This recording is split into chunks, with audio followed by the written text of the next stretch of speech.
Како ќе ги оцените активностите во рамките на Air Policing во македонскиот воздушен простор и што значи тоа за безбедноста на нашата држава? Контролата на вашето небо е и прашање на суверенитет.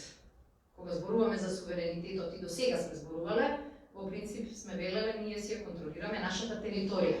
Небото е исто така територија на нашата земја.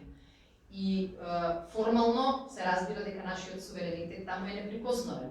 Но ако не ја имате соодветната радарска опрема, опремата за воздушно наблюдување и опремата, односно воздухопловите за реакција, тој суверенитет не можете да го практикувате. Затоа, а тоа се случувало изминативе години, бидејќи едноставно не може секоја армија тоа да си го дозволи. Вчерашниот настан и почетокот на НАТО мисијата за воздушно наблюдување над македонското небо покажува колку членството во НАТО ни го засили нашиот суверенитет. Дополнително тоа значи дека имаме оперативни процедури и имаме НАТО капацитети кои во случај што велиме за не дај Боже можат да се активираат.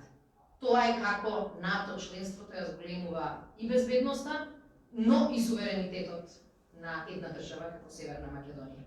Можевте да видите вчера список на земји кои што го користат истиот систем. И тоа покажува колку НАТО не е екстра трошок. НАТО е практично шанса да имате паметна одбрана, да го финансирате тоа што де факто може да го финансирате, а да искористите НАТО ресурси за капацитети за кои немате пари. Да направиме најоптимистичка варијанта за економски раст на Северна Македонија и за издвојување во одбраната, не можете тие воздухоплови, тоа одржување и таа обука да ги изфинансирате.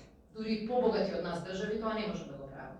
Но ако се во вистински сојуз, ќе ги искористат капацитетите на своите сојузници и ќе можат и да видат, да имаат целосна слика што се случува на македонското небо, ама и да имаат реакција во случај на непредвидени и недосакувани ситуации.